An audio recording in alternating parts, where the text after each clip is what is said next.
আজকের প্রধান শিরোনাম, কাতার বলছে ওমান এবং ইরানের মধ্যে হরমুজ ইস্যুতে আলোচনা এগিয়ে চলছে, ভালো রেজাল্ট আসতে পারে।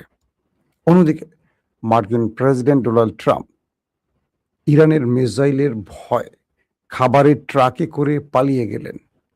পৃথিবীর ইতিহাসে এই প্রথম সুপার পাওয়ার আমেরিকার প্রেসিডেন্ট একটা দেশের ভয়ে নিজে পালিয়ে গেলেন কিভাবে, তার বর্ণনা আন্তর্জাতিক গণমাধ্যমে প্রকাশ করা হলো। ৩ নম্বর, ইরানের আগামী সবচেয়ে বড় ভয়ঙ্কর যুদ্ধের জন্য ৬ জন গুরুত্বপূর্ণ সামরিক ব্যক্তির নাম প্রকাশ করা হলো। তারা কারা সেটা জানাবো। অন্যদিকে সৌদি আরব, পাকিস্তান এবং তুরস্কের মধ্যে যে জোট হচ্ছে, সেই জোট প্রশ্নে পাকিস্তানের স্বরাষ্ট্রমন্ত্রী মহসিন নাকবি তেহরান পৌঁছেছেন এবং এই বিষয়ে ইরানের ভাষ্য বা বক্তব্য কি হতে পারে সেটাও জানা গেছে। দর্শক, চলুন আমি আপনাদেরকে আরো অনেকগুলো খবর দেব, এই কটা শুধু শিরোনামে রাখছি। বাংলাদেশে সফরে এসছেন 4 জন হাই ডেলিগেট। তারা হলেন ভারতের গোয়েন্দা যে বিভাগটি আছে র, তাদের গুরুত্বপূর্ণ ব্যক্তি, রয়ের প্রধান সহ গুরুত্বপূর্ণ ব্যক্তিরা। এই ইস্যুতে বাংলাদেশের বিভিন্ন গণমাধ্যম বিভিন্ন টাইপের বক্তব্য প্রচার করছে। কেউ বলছে বাংলাদেশের সাথে একটি মধ্যস্থতা করতে চায় ভারত, এবং কয়েকটি গণমাধ্যম বলছে যে তারেক রহমান, আমাদের প্রধানমন্ত্রী, তিনি ব্রিক্স সম্মেলনে হয়তো যাচ্ছেন না। সবকিছু মিলে হঠাৎ করে র প্রধান বাংলাদেশে কেন এলেন, তার উদ্দেশ্য কি, তার ভারতের পক্ষ থেকে বাংলাদেশকে কি বার্তা দেয়া হচ্ছে, কিংবা র প্রধান বাংলাদেশে আসায় আগামী দিনে বাংলাদেশের রাজনীতির হালচাল কি হতে পারে, এই সবগুলো বিষয় নিয়ে কিন্তু ভেতরে নানান রকম গুজব বা গুঞ্জন চলছে। আমরা বিশ্বাস করতে চাই যে নতুন সরকার ক্ষমতায় বসছেন, যারা স্লোগান দিয়েছেন সবার আগে দেশ বা সবার আগে বাংলাদেশ, এই থিওরিটি যেন তারা বাস্তবায়ন করেন। দর্শক, আসেন আমরা এবার একটু আন্তর্জাতিক খবরে নজর দেই। হরমুজ প্রণালী নিয়ে ওমান ইরান আলোচনা উন্নত পর্যায়ে চলছে, এই দাবিটি করছে কাতার। কাতারের পররাষ্ট্র মন্ত্রণালয়ের মুখপাত্র মাজেদ আল আনসারি বলেছেন, হরমুজ প্রণালীতে নৌ চলাচলের ভবিষ্যৎ নিয়ে ওমান ও ইরানের মধ্যে আলোচনা একটি উন্নত পর্যায়ে পৌঁছেছে। সরকারের ভাষ্যমতে লোহিত সাগরে বাব-আল মানদেব প্রণালীতে ইয়েমেনের হুতি বিদ্রোহীরা একটি অজ্ঞাত বাণিজ্যিক জাহাজে হামলা চালালে 3 জন নিহত হয়েছে। এই বিষয়ে হুতিদের পক্ষ থেকে তাৎক্ষণিকভাবে কোনো মন্তব্য পাওয়া যায়নি। এটি হলো, আপনাদের জানেন যে হরমুজ প্রণালী যেখানে ইরান বন্ধ করে রেখেছে, যেটাকে বলা হয় ইরানের নিউক্লিয়ার, হরমুজ হলো ইরানের নিউক্লিয়ার। তো সেখানে এই দুটো দেশ ওমান এবং ইরানের মধ্যে একটা আলোচনা চলছিল যে হরমুজ তারা কিভাবে মেনটেন করবে, পরিষেবা দেবে এই দুটো দেশ, সেই বিষয়ে আলোচনার এখন চূড়ান্ত পর্যায়ে আছে। এই বিষয়টি কাতারের পররাষ্ট্র মন্ত্রক থেকে জানানো হয়েছে।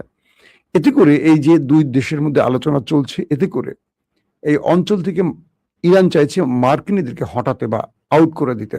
যখন এই দুই দেশ হরমুজ প্রণালী কন্ট্রোল করবেন, আসা এবং যাওয়ার নিরাপত্তা নিশ্চিত করবেন, আন্তর্জাতিক বাণিজ্যিক জাহাজগুলোকে নিরাপত্তা দেবেন এবং সব রকম পরিষেবা দেবেন, তখন এই অঞ্চলে আমেরিকা অটোমেটিক আউট হয়ে যাবে। এটি হলো ইরানের মূল চাপ, এবং সেই হিসেবে ইরান এবং ওমানের মধ্যে এই আলোচনাটি খুব দ্রুত গতিতে এগুচ্ছে এবং ভালো দিকে যাচ্ছে বলে দাবি করা হচ্ছে। আর দ্বিতীয় যে খবরটি দিলাম সেটি হলো, লোহিত সাগরে বাব-আল মানদেব প্রণালীতে ইয়েমেনের হুতি বিদ্রোহীরা একটি বাণিজ্যিক জাহাজে হামলা করেছে, এতে করে 3 জন নিহত হয়েছেন। এই বিষয়ে হুতিদের পক্ষ থেকে তাৎক্ষণিকভাবে কোনো মন্তব্য না করলেও বলা হচ্ছে যে হুতিরা এই অঞ্চলে কিছু দেশের জন্য জাহাজ চলাচল বা কার্গো চলাচলে নিষেধাজ্ঞা দিয়েছে, তার মধ্যে অন্যতম হলো সৌদি আরব, এবং তারা সিরিজ সৌদির জাহাজগুলোতে হামলা করে সৌদিকে পাগল করে তুলছে। আর ঠিক সেই হিসেবেই সৌদি আরব আবার 3টি দেশকে নিয়ে একটি নতুন জোট করেছে। এটা নিয়ে আমি লাইভে বিস্তারিত বলবো আপনাদের। সংযুক্ত আরব আমিরাতের রাষ্ট্রপতির একজন জ্যেষ্ঠ কূটনৈতিক উপদেষ্টা আনোয়ার গারগাস বলেছেন, মধ্যপ্রাচ্য অনির্দিষ্টকালের জন্য যুদ্ধ বা শান্তি কোনো অবস্থাতে থাকতে পারে না। তিনি আরো বলেন, এই অঞ্চলের স্থিতিশীলতা এবং জনগণের ভবিষ্যতের জন্য দৃষ্টিভঙ্গি ও দিক নির্দেশনায় স্বচ্ছতা প্রয়োজন। ভালো কথা বলেছে, কিন্তু সমস্যাটা হলো ভালো কাজ তারা করছে কিনা। আরব পুরোপুরি নিজেকে বিকিয়ে দিয়েছে পশ্চিমা দুনিয়ার কাছে, যার ফলে পশ্চিমারা এই অঞ্চলে বসে বাকি মুসলিম দেশগুলোর উপর ছড়ি ঘোরাচ্ছে। আজকে যে যুদ্ধটা, এটা কিন্তু ইসরায়েল আমেরিকার স্বেচ্ছায় শুরু করেছে, ইরান করেনি। এবং ইরান আক্রান্ত হওয়ার পর এখন প্রতিঘাত করছে, কিন্তু ইরানের প্রতিঘাতে আমেরিকা কোণঠাসা হয়ে পড়েছে। অর্থাৎ ইরানের সাথে কৌশলে বা লড়াইতে বা সাহসে আর পেরে না উঠে ট্রাম্প এখন একটা বড় বিপর্যয়ের মুখে পড়েছে, স্বয়ং আমেরিকাও বিপর্যয়ের মধ্যে পড়ে গেছে। দর্শক, আসেন দ্বিতীয় যে গুরুত্বপূর্ণ খবরটি, আমি আপনাদের ট্রাম্পের পালায়নের খবরটি দেওয়ার আগে কিছু ইম্পর্টেন্ট খবরগুলো আগে আপনাদের দিয়ে নিচ্ছি। বলা হচ্ছে যে পাকিস্তানের যিনি স্বরাষ্ট্রমন্ত্রী মহসিন নাকভি, তিনি সফর করছেন, তিনি আসছেন ইরানে। তার উদ্দেশ্যটা কি ছিল? কারণ এখানে আপনারা জানেন যে কয়েকটি বিষয়ের সাম্প্রতিক সময় ঘটে গেছে, যদিও আমি সেই খবর আপনাদের কন্টিনিউ দিতে পারিনি, আমি একটি গুরুত্বপূর্ণ কাজে বাইরে ছিলাম। তো কয়েকটি কূটনৈতিক সূত্রের বরাত দিয়ে ইরানি গণমাধ্যম জানিয়েছে, দ্বিপাক্ষিক সম্পর্ক ও পারস্পরিক স্বার্থ সংশ্লিষ্ট বিষয় নিয়ে আলোচনার জন্য মহসিন নাকভি মঙ্গলবার ভোরে ইরানের রাজধানীর উদ্দেশ্যে ইসলামাবাদ ত্যাগ করেছেন। ইরানের স্বরাষ্ট্রমন্ত্রী ইস্কান্দার মোমিনি তার পাকিস্তানি প্রতিপক্ষের সঙ্গে আলোচনার জন্য ইসলামাবাদ সফরের এক মাস পর এই সফরটি অনুষ্ঠিত হলো। সাম্প্রতিক সংঘাতের অবসান ঘটাতে জুনে ইরান ও যুক্তরাষ্ট্রের মধ্যে একটি সমঝোতা স্মারক স্বাক্ষরে পাকিস্তান কাতারের পাশাপাশি গুরুত্বপূর্ণ মধ্যস্থতাকারীর ভূমিকা পালন করেছিল। ওয়াশিংটন সমঝোতা স্মারকটি লঙ্ঘন করায় তেহরান হরমুজ প্রণালীতে পুনরায় বন্ধ করতে বাধ্য হয়। তেহরান বলছে, যুক্তরাষ্ট্রের সমঝোতা স্মারক লঙ্ঘন বন্ধ হলে এর ফলে এই আমেরিকা তার যেই নির্দেশনা বা শর্ত ছিল সেটাকে পুনরায় সে শর্তে ফিরে এলে হরমুজ খোলা হবে, অথবা ইরান এই হরমুজকে স্থায়ীভাবে বন্ধ করে দেবে।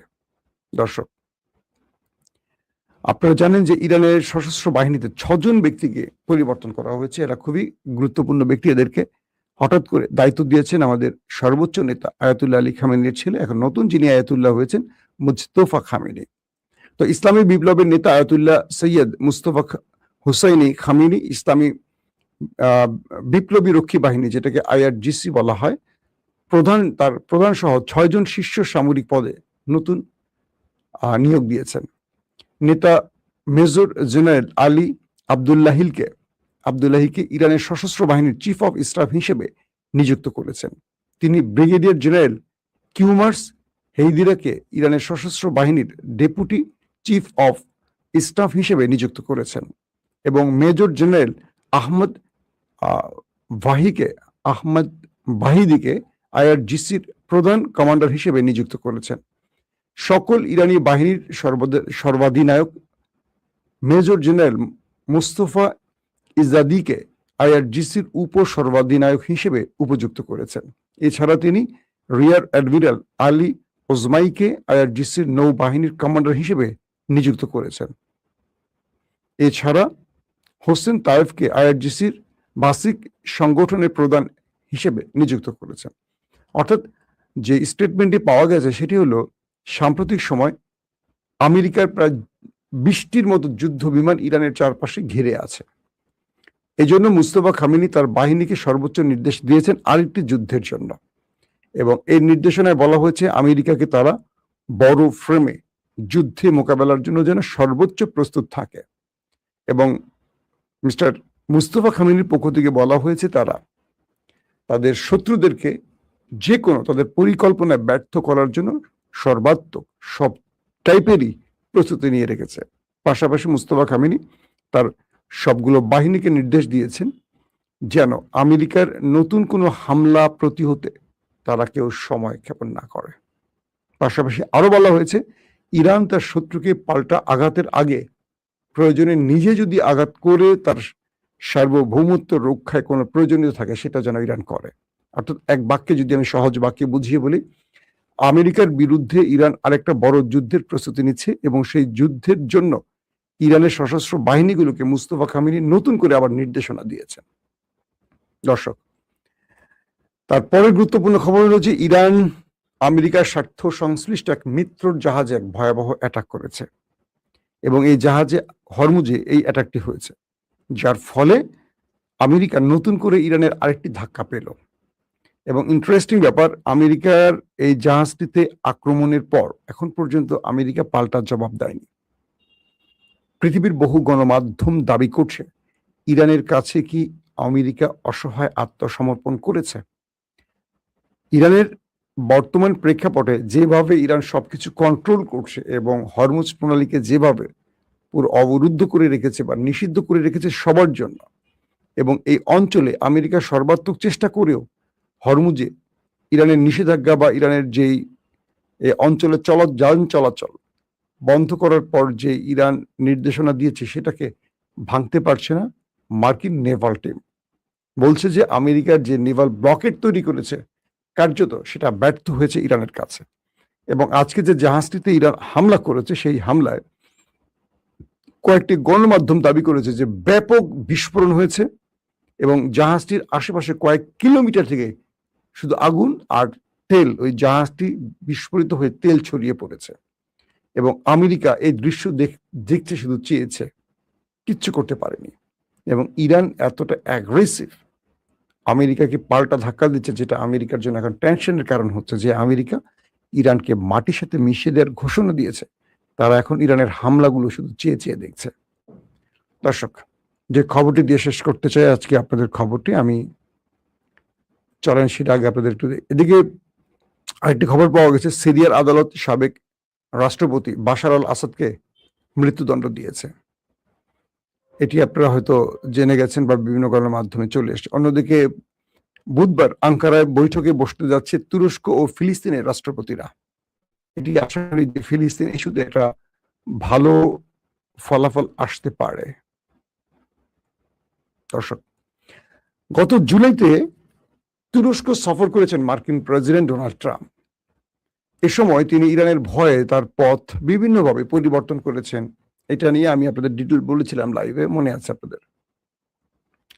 যখন আঙ্কারা থেকে মিস্টার প্রেসিডেন্ট ট্রাম্প তার দেশে ফিরবেন, হঠাৎ করে তার নিরাপত্তা বাহিনী এসে তাকে একটা খবর জানালেন, মিস্টার প্রেসিডেন্ট, আমরা যে জাহাজটিতে মানে বিমানটিতে করে ফিরবো, ইরান এই জাহাজটিতে মিসাইল হিট করার জন্য সকল প্রস্তুতি নিয়েছে।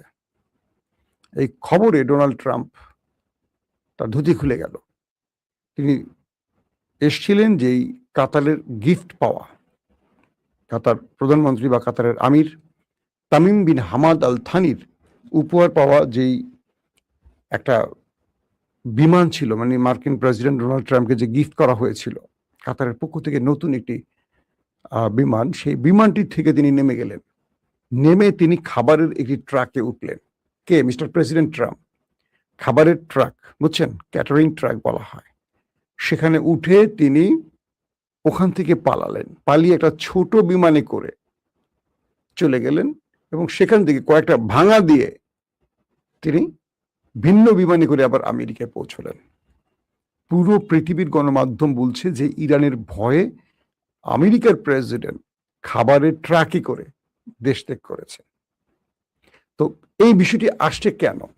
যে ট্রাম্প আয়াতুল্লাহ আলীকে হত্যা করেছেন, সেই ট্রাম্প এবং ইসরায়েলের নেতানিয়াহু কতটা আতঙ্কে আছেন কল্পনা করতে পারেন।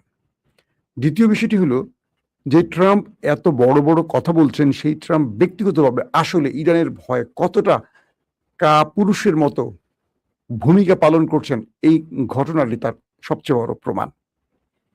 বলা হচ্ছে সেই রিপোর্টগুলোতে পৃথিবীতে, মানে পৃথিবীর ইতিহাসে কোনো মার্কিন প্রেসিডেন্ট এতটা ভয়ে এইভাবে পালায়নি যেটা ট্রাম্প পালিয়েছে। তার মানে আমেরিকা এইটুকু বুঝতে পেরেছে তারা মৌমাছির বাসায় বা কি মৌচাকে ঢিল মেরেছে, আর ইরান হলো সেই মৌচাক। কারণ ইরান বলেছে তারা যে কোনো সময় এই সুযোগটি কাজে লাগাবে। যারা আয়াতুল্লাহ আলী খামেনিকে হত্যা করেছে তাদের প্রতিশোধ নেওয়ার শপথ করেছে ইরান। আর তাই ইরানের ভয় এখন আমেরিকা বা ইসরায়েল, পৃথিবীর বিভিন্ন দেশে তারা সফর যে করছে এইভাবেই করছে। হয়তো সবগুলো ঘটনা সাক্ষাৎ প্রমাণিত হচ্ছে না বা আসছে না। যেমন নেতানিয়াহু তার দেশেই সবসময় আতঙ্কে থাকে এবং তার প্রতিটা গতি প্রকৃতি বা চলাফেরার মধ্যে যথেষ্ট রেস্ট্রিকশন আছে, এবং ট্রাম্পেরও আছে। তো এক ইরানকে টোকা দিয়ে আমেরিকা ইসরায়েলের ঘুম মোটামুটি আমরা বলতে পারি